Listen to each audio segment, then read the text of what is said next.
The alarm started screaming at exactly 1400 hours, which Klendor knew because he'd been staring at the chronometer, willing his shift to end. The sound was supposed to indicate a containment breach. Something had gotten out, something that could end multiple life cycles in a matter of seconds. Except nothing had gotten out. Something had gotten in. Klendor's feathers puffed up involuntarily as he stared at the security feed. There, inside Enclosure 7 Gamma, home to the Exarthian apex predator, a creature with 8 legs, fangs that secreted neurotoxic venom, acid spit that could melt through duroplast, and a documented kill count of 43 sentient beings, sat a human. Not just any human. Jake Murphy, the new janitor from Sector 3. He was eating a sandwich. Oh no. Oh no no no no. Klendor's talons clicked frantically across the control panel. Computer, how did the human get past the force field? The human entered during scheduled feeding time.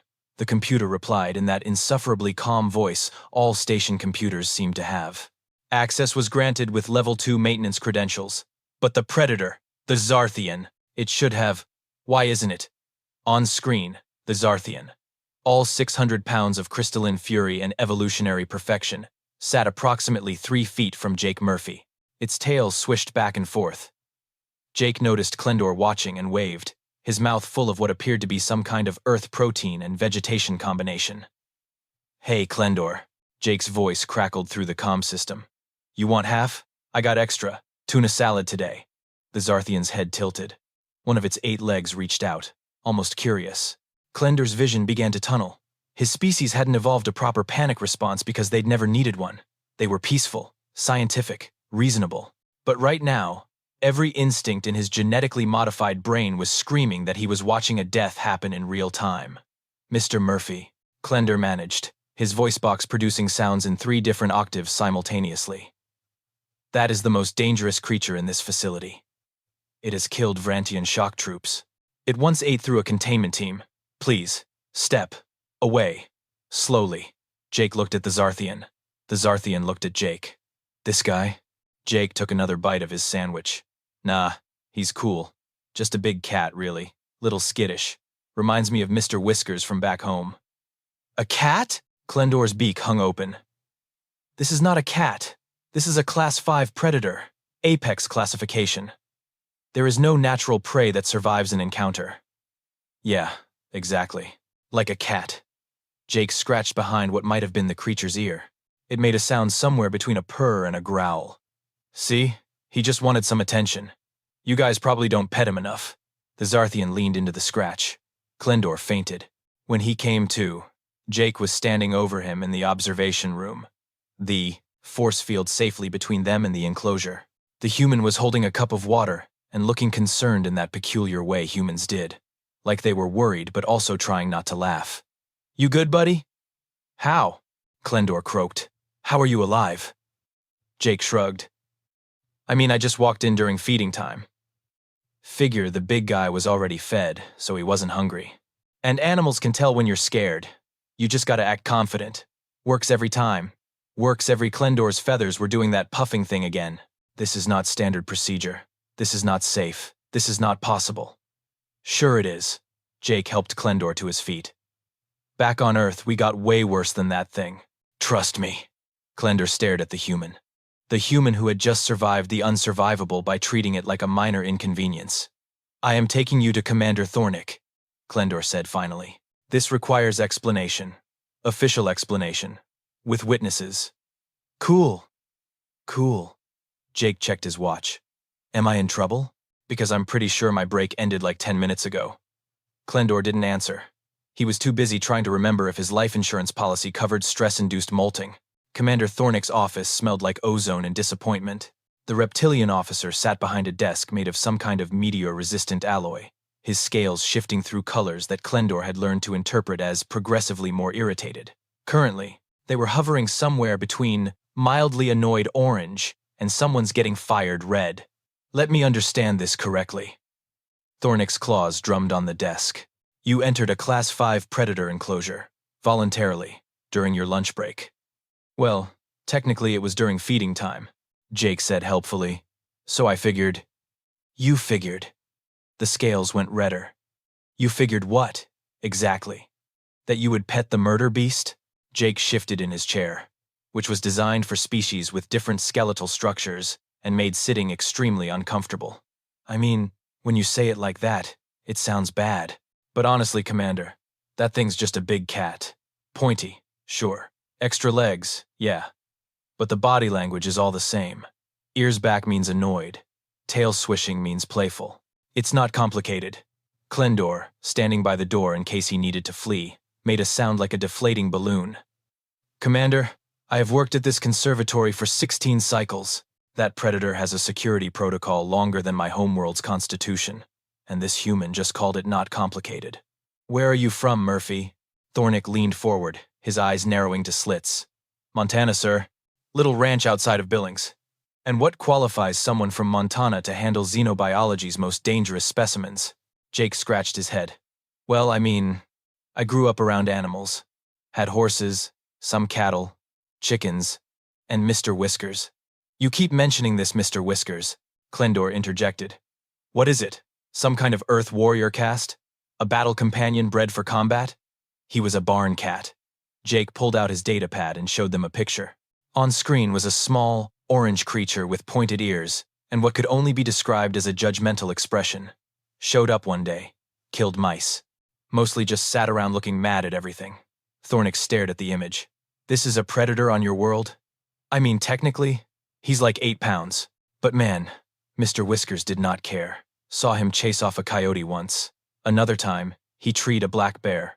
Translation error, Klendor said quickly, checking his comm device. Those terms aren't coming through correctly. What is a coyote? Dog. Kinda. Wild dog. About 40-50 pounds. Teeth. Eats smaller animals. And it was scared of this Mr. Whiskers? Terrified. And a black bear? Thornick was taking notes now, which was never a good sign. Oh, couple 100 pounds. Claws, teeth. Can run like 30 miles per hour. We mostly just left them alone and they left us alone. The office went very quiet. Jake, Thornick said slowly, his scales now cycling through colors that didn't have names in standard galactic. Are you telling me that on your planet you have predators that weigh hundreds of pounds and you just leave them alone? Well, yeah. I mean, unless they get in the trash. Then you gotta yell at them. Yell at them. Sure. Make yourself big. Loud noises, they usually take off. Black bears are pretty chill, honestly. Grizzlies. Now those you gotta watch out for. And polar bears. Those will actually hunt you. But we don't got those in Montana, so I never dealt with one. Klendor was making that 3-octave sound again. There are multiple types of bears? Oh yeah. Brown bears, panda bears, sun bears, sloth bears. Bunch of them. Well, pandas mostly just eat bamboo. They're basically useless. Cute, though. Thornick stood up from his desk and walked to the window overlooking the conservatory.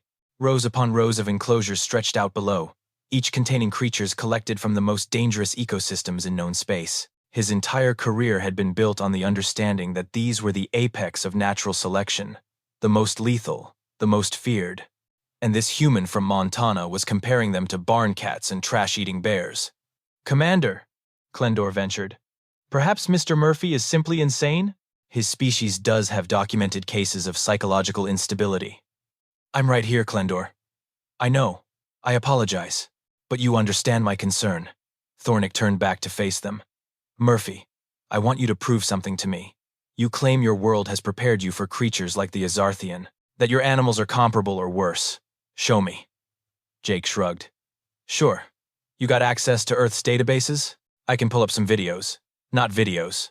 Thornick's scales settled into a determined purple. I want you to walk me through this facility and explain, in detail, how each creature compares to your Earth animals. And then, Mr. Murphy, we will see if your confidence is justified, or if you are simply the luckiest fool in the galaxy. Can I finish my shift first? I still gotta mop Sector 7. Klendor made a sound that might have been a laugh or a cry for help. Possibly both. Now, Murphy. Yes, sir. The trio stood in front of Enclosure 4 Alpha, where a Gordanian shredder prowled behind reinforced transparent aluminum. The creature was 12 feet tall, covered in bony plates, with horns that could gore through starship hull plating. Its roar shook the observation platform. This, Thornick announced with no small amount of pride, is responsible for the extinction of 6 separate species on its homeworld. Its hide can withstand plasma fire. Its charge can reach 60 miles per hour in 3 seconds. Jake squinted at it. That's just a spicy cow. A what now? Klendor's feathers flattened against his head. Cow. You know, bovine. We got Highland cattle back on Earth. They got the horns. Temperamental. You just gotta respect their space. Jake tapped the glass. The shredder charged, slamming into the barrier hard enough to make Klendor jump backward into a trash receptacle. Yep, definitely cow energy. It almost breached the enclosure. Klendor extracted himself from the trash. Nah, he's just showing off. Bulls do that. You're not supposed to run. That's what gets people hurt. Hold your ground. Make yourself boring. Works every time. Thornick's scales were doing a color that might have been mauve or might have been a minor stroke. Next enclosure. They moved to Habitat 9, where a flock of razor-winged shrikes circled in an artificial sky. Each bird, if you could call them birds, had a wingspan of 6 feet and talons that could pierce combat armor. Their beaks were serrated. Their eyes tracked movement with predatory precision. These, Thornick said, hunt in coordinated packs. They've taken down armored personnel carriers. Military analysts study their attack patterns. Jake watched them dive and swoop. Those are just angry chickens. Chickens? Klendor's voice broke into 4 octaves. Well, roosters mostly. You ever been chased by a rooster? Mean little dinosaurs. Because that's what they are, basically. Dinosaurs never went extinct on Earth. They just got smaller and we eat them now. Jake shrugged. My cousin had this rooster named General Sherman. That bird sent 3 people to the hospital. We had to carry sticks just to get to the barn. You're telling me, Thornick said slowly, that your planet domesticated descendants of apex predators and you just casually eat them? I mean, they're delicious. You fry them up with some weight. You guys don't have chickens here? Man, you're missing out. Klendor was taking notes on his datapad with shaking talons. Adding to Earth threat assessment. Militarized fowl. They continued through the K-Mint, conservatory. At each enclosure, the pattern repeated. Thornick would present some nightmare of evolution, some creature that had required years of study and specialized containment, and Jake would compare it to something from his homeworld with the casual indifference of someone discussing the weather. The venomous silt crawler? Big salamander. We got mud puppies in the creeks. The spike-back trampler? Sir, that is literally a horse with extra steps. And attitude, like a Mustang. The whole colony of phase spiders that could shift through solid matter? Okay, those are creepy. But we got brown recluse spiders, and those are tiny and can make your skin rot off. At least I can see these guys coming. By the time they reached the aquatics section, Thornick's scales had cycled through every color in the visible spectrum and a few that probably weren't. Klendor had filled 17 pages of notes with increasing amounts of exclamation points. Final test, Thornick growled. He gestured to the massive tank that took up an entire wall. Inside, something enormous and tentacled drifted through artificial currents. The abyssal strangler. 30-foot tentacles. Beak that can crack shuttle hulls. Venom that causes paralysis and hallucinations. We had to build this tank specially. It's killed 4 handlers. Jake pressed his face against the glass, watching the creature pulse and flow. You guys don't have octopi here, do you? Octo what? Octopus. Plural octopi. Or octopuses. I never remember which is right. We got them in the ocean. Smart. Real smart. Can open jars. Escape from tanks. Some of them are venomous too. Blue-ringed octopus. That'll kill you in minutes. And that's one of the small ones. How small? Klendor asked, though his tone suggested he didn't actually want to know. Couple inches. Fits in your hand. Bright blue. Pretty. Deadly. Jake turned away from the tank. Commander, I'm not trying to be disrespectful, but you guys really need to read up on Earth ecology. We got stuff that makes this look like a petting zoo. A petting zoo? Thornick's voice was very quiet, which was more dangerous than when he shouted. Yeah, you know, where you go to pet safe animals. Kids love them. Goats, sheep, bunnies. And the unsafe animals? Jake thought about it. I mean, most animals are fine if you're not stupid about it. Except geese. Geese are always choosing violence. No respect for personal space. No fear. Just rage in a bird body. Klendor typed frantically. Geese. Adding to threat assessment. Oh, and drop bears. Drop bears? Yeah, they're like koalas, but they drop out of trees onto your head. Australia's got them. Australia's got a lot of things, actually. That whole continent is basically a death world. Thornick looked at Klendor. Klendor looked at Thornick.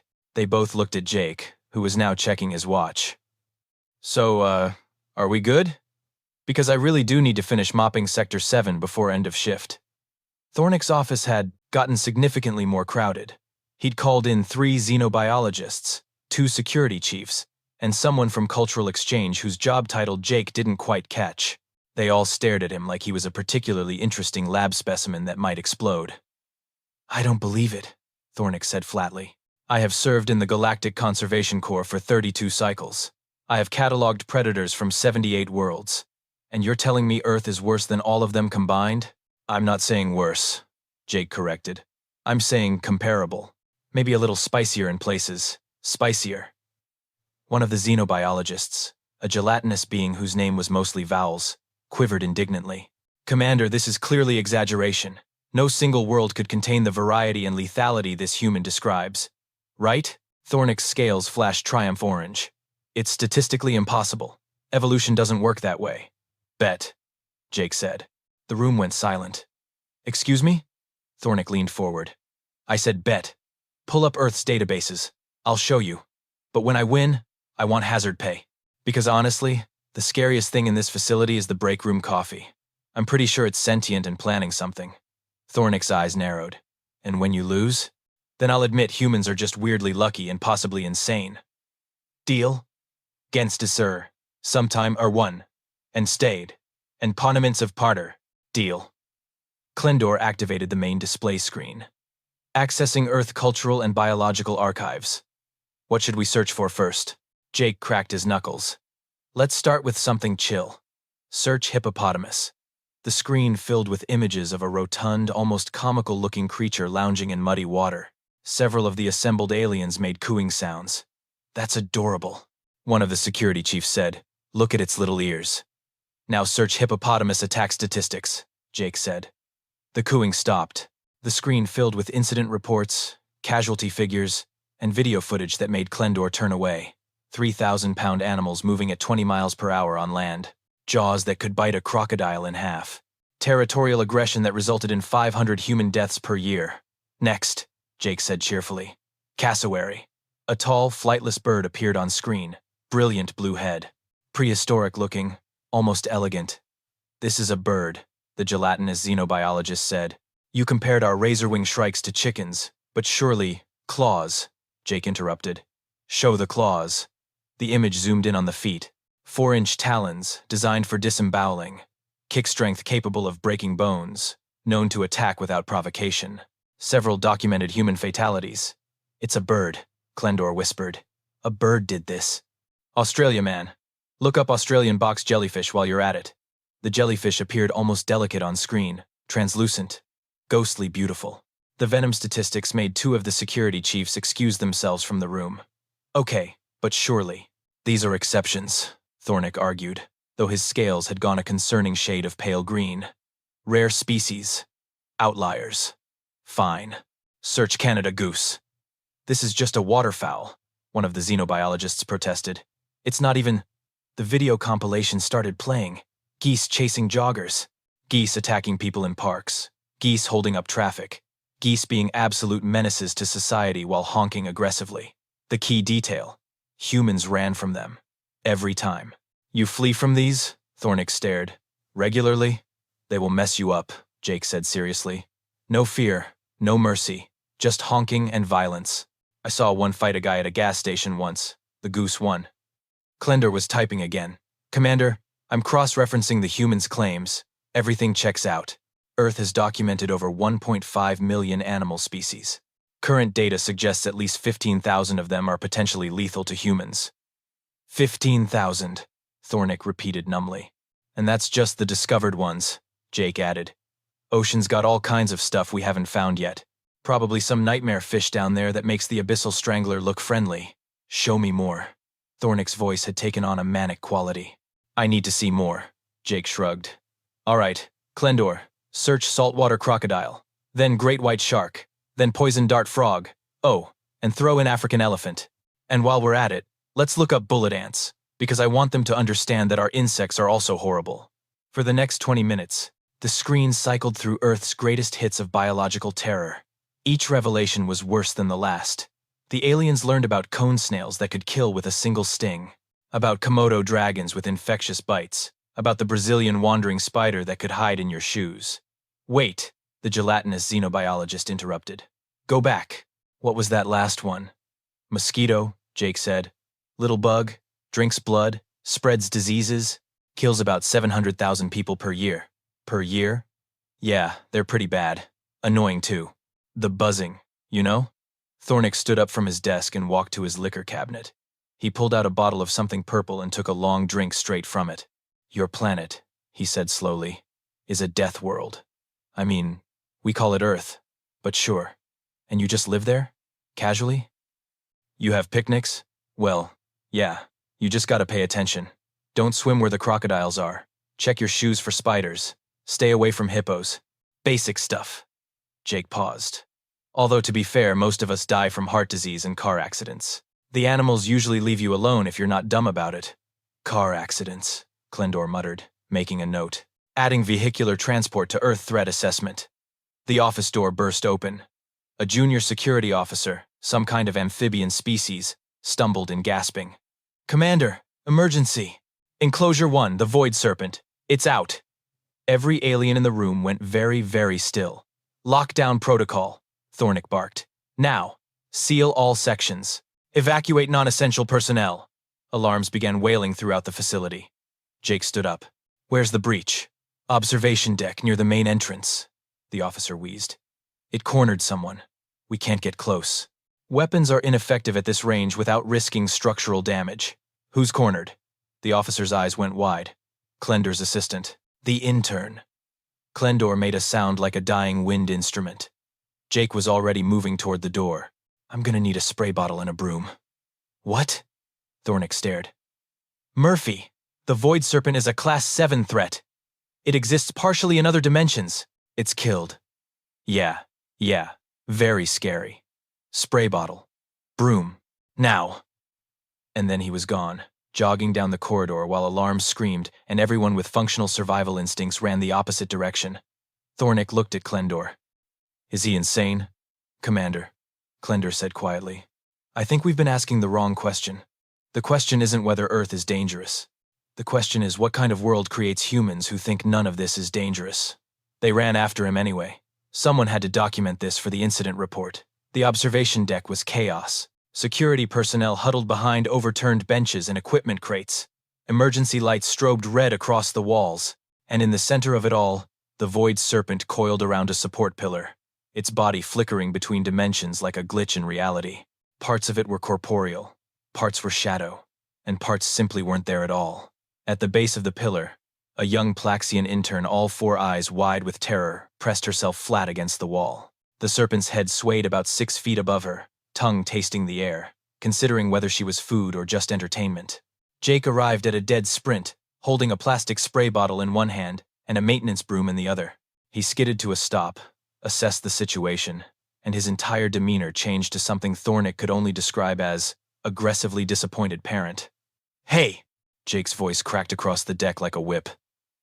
No! Bad! Get down from there right now! The Void Serpent's head swiveled toward him. Several security officers made sounds of protest. One tried to pull Jake back to safety. Jake shrugged him off. I'm serious. Jake stomped forward, broom pointed like a weapon. Down! We do not corner the interns. That is not allowed, the serpent hissed, a sound that existed in multiple frequencies simultaneously, some of which shouldn't have been audible to carbon-based life forms. It was a sound that meant, I am ancient and terrible and you will fear me. Jake sprayed it with the water bottle. Psst, psst, no hissing. Bad. The serpent recoiled, its form flickering more rapidly. Water. Droplets passed through some parts of its body and hit others. It looked confused, which was an expression Thornick had never seen on a Void Serpent before, mostly because everyone who'd seen a Void Serpent up close was dead. That's right, I got a spray bottle and I'm not afraid to use it. Jake advanced another step. Now get your interdimensional butt off that pillar before I get the vacuum cleaner. You know how you feel about the vacuum cleaner. Does he know how it feels about the vacuum cleaner? Klendor whispered from behind an equipment crate. I don't think that matters, Thornick whispered back. The serpent made another sound, this one less ancient terror and more inconvenienced teenager. It uncoiled slightly from the pillar. The intern saw her chance and scrambled away, diving behind the nearest cover. Good. See? You can follow directions when you want to. Jake lowered the spray bottle but kept the broom ready. Now, we're going to walk back to your enclosure nice and calm. No phasing through walls, no terrorizing staff. Just a normal walk. Can you do that? The void serpent stared at him. Jake stared back. It was possibly the most absurd standoff in the history of interstellar conservation. A human janitor with cleaning supplies facing down a creature that technically existed in 17 dimensions at once, that could unhinge its jaw wide enough to swallow a hover car, that had once eaten an entire strike team sent to contain it. The serpent blinked first. It slithered down from the pillar, its body making that weird flickering motion as it moved between states of reality. But it moved in the direction of its enclosure.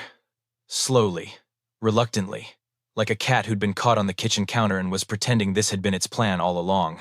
Jake walked beside it, broom at the ready, occasionally making little noises when it tried to veer off course. At one point, it attempted to phase through a wall. Jake sprayed it again. Nice try. We're walking. Exercise is good for you. The security team followed at a distance, weapons drawn but completely useless.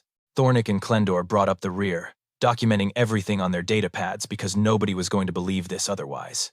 They reached enclosure 1. The serpent paused at the entrance, looking back at Jake with something that might have been resentment or might have been respect. Hard to tell with interdimensional predators. In you go, and think about what you did. Jake made a shooing motion with the broom.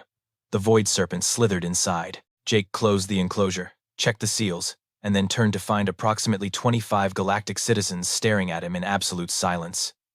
What? How? Thornick finally managed. How did you do that? Jake looked at the spray bottle, then at the broom, then back at Thornick. Commander, I once had to get a raccoon out of my attic. That thing was way meaner than this guy.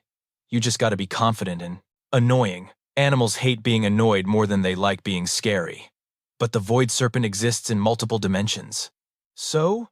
My grandma's cat could open doors. Like, round doorknobs. Animals are smart. This one just needed to know who was in charge. Jake set down the broom. Also, the spray bottle thing works on basically everything. Dogs, cats, my roommate in college. Universal language. Klendor approached slowly, as if Jake might spray him too. Mr. Murphy, you just herded a Class 7 predator back to its enclosure, using household cleaning supplies and verbal disapproval. Yeah? That should not be possible. I mean, it just happened, so clearly it is possible. Jake checked his watch. Oh man, I definitely didn't finish mopping Sector 7. Am I gonna get written up for that? The observation deck remained silent, except for the normal hum of environmental systems and the distant sound of the void serpent settling back into its enclosure with what could only be described as a sulk. Finally, one of the security officers, a Cravian with 4 arms and military decorations, stepped forward. Sir, I have 16 years of combat experience. I have trained with the finest tactical units in the galaxy, and I just watched a janitor do what an entire strike team could not. Montana, Jake said helpfully. We got coyotes. I don't know what a coyote is, and I'm terrified to ask. Thornick holstered his weapon and straightened his uniform. His scales had finally settled on a color that looked like resignation mixed with begrudging admiration. Murphy, effective immediately. You're being reassigned. Am I fired? No. You're being promoted. Thornick's office. 1 hour later. The emergency had been downgraded from catastrophic containment failure to minor incident involving human, which, as Klendor noted in his report, was somehow both more and less concerning. Apex Predator Handler, Jake read off the data pad. That's a lot of words for guy who yells at scary animals. It's a position that didn't exist until approximately 45 minutes ago, Thornick admitted. I had to create an entirely new department. Congratulations. You're the department head. Also the only member. But still. Does it come with a raise? Yes. Dental? You're the only human on staff. I don't even know what human dental care involves. Fair point. Jake scrolled through the job description. So basically I'm doing what I was already doing, but now it's official and you're paying me more? Essentially. Thornick leaned back in his chair. Murphy, I'm not going to pretend I understand how you do what you do. The science team has 17 competing theories, ranging from pheromone manipulation to low-level psychic abilities to dumb luck. But the fact remains that you have successfully interacted with creatures that should have killed you, using methods that violate every protocol we've established. So you want me to keep doing it? under supervision, with documentation, and for the love of the Galactic Council, please stop going into enclosures during your lunch break. Can I still eat lunch? Outside the enclosures, Murphy. Deal. Jake stood and shook Thornick's claw. But I'm gonna need that raise in writing. And hazard pay. Klendor looked up from his datapad. Hazard pay? The commander just gave you a raise for handling the most dangerous creatures in known space. What could possibly require additional hazard compensation? Jake pointed toward the break room. That coffee machine. I'm pretty sure it's evolving. Yesterday it made a noise at me. Like a judgmental noise. And the coffee tastes like someone dissolved a boot in sadness. That's the real hazard here. It's just coffee, Thornick said. Commander, with all due respect, I've faced down your void serpent with a spray bottle. I know danger when I see it. That coffee is planning something. Klendor made a note. Adding Earth beverage standards to cultural assessment files. The door chimed. The Plaxian intern from earlier entered. All four eyes still a bit wide, but no longer panicked. She was carrying a small potted plant with purple flowers. Mr. Murphy, I just wanted to say thank you for, the whole saving my life thing. Jake waved her off. No problem. You okay? I'm fine. Shaken up, but fine. This is for you. It's a Diluvian peace lily. We give them to heroes on my world. She set it on Thornick's desk since Jake didn't have an office yet. That's really nice. Thank you. Jake smiled. Pro tip though? If you're ever cornered by something scary again, make yourself look big and make loud noises. Works like 70% of the time. And the other 30%? She asked. Run, but like zigzag. Predators expect straight lines. She nodded seriously, as if this was profound wisdom and not advice Jake had learned from avoiding an aggressive turkey at age 7. After she left, Thornick pulled up a holographic display. Murphy, since you're now officially handling our most dangerous specimens, I need to know. Is there anything in this facility that would actually scare you? Any creature you wouldn't approach? Jake studied the display, scrolling through species profiles. Venomous, armored, telepathic, carnivorous, each one capable of ending life in creative and efficient ways. Honestly, that one. He pointed to a small, innocuous-looking creature in enclosure 12. What's that? Glorbian dust mite, Klendor read. Microscopic. Feeds on dead skin cells, completely harmless. Why would that concern you? Allergies, man. I'm allergic to dust mites on Earth. Make my eyes all puffy. That's worse than anything that wants to eat me. At least with the void serpent, I can see it coming. Thornick's scales cycled through colors that suggested he'd given up trying to understand human logic entirely. Right. Well, welcome to your new position. Your first assignment is to review containment protocols for all Class 5 and above predators and provide recommendations based on your expertise. My expertise being growing up on a ranch in Montana? Your expertise being that you're somehow still alive despite everything. Thornick pulled out the purple liquor again. Now, if you'll excuse me, I need to file an incident report explaining how a janitor solved a crisis situation with a spray bottle. That's going to be a fun conversation with headquarters. Jake headed for the door, then paused. Hey, Commander? You said Earth's databases showed we have 15,000 potentially lethal species? Yes. Why? That's just the land animals. The ocean's like 70% of the planet, and we've only explored 5% of it. So, there's probably a lot more scary stuff down there we haven't met yet. He left.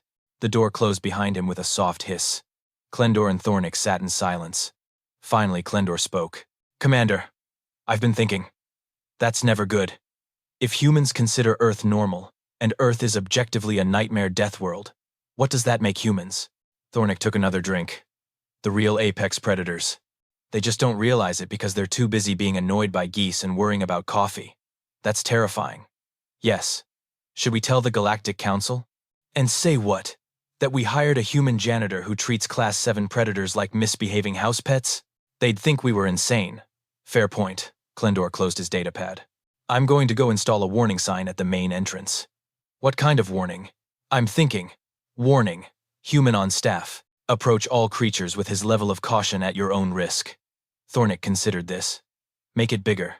Add flashing lights. Maybe a siren. You think that's necessary? Klendor, I just watched a man from Montana intimidate a creature that exists in 17 dimensions simultaneously. Yes, I think it's necessary. 3 sectors away, Jake had indeed returned to finish mopping Sector 7. He whistled while he worked, occasionally pausing to wave at curious creatures in their enclosures. In his pocket was a data pad with his new job description and salary. In his other pocket was a photo of Mr. Whiskers, who had lived to the ripe old age of 19 and had never once been impressed by anything. The coffee machine in the break room made that judgmental noise again as he passed. Yeah, Jake muttered. We're not done, you and me. Not by a long shot. Somewhere in the facility, the void serpent settled into its enclosure, still somewhat confused about how its attempted escape had ended with it being herded around like a misbehaving dog. And outside, under alien stars, the Galactic Conservatory continued its mission to preserve the most dangerous species in known space. Now with one additional concern, making sure the humans didn't realize they were probably more dangerous than anything in the collection. Jake's orientation file would later be updated with a single note in the species assessment section. Human. Origin. Earth Class 12. Death World. Approach with caution. Or don't. He'll probably offer you half his sandwich either way.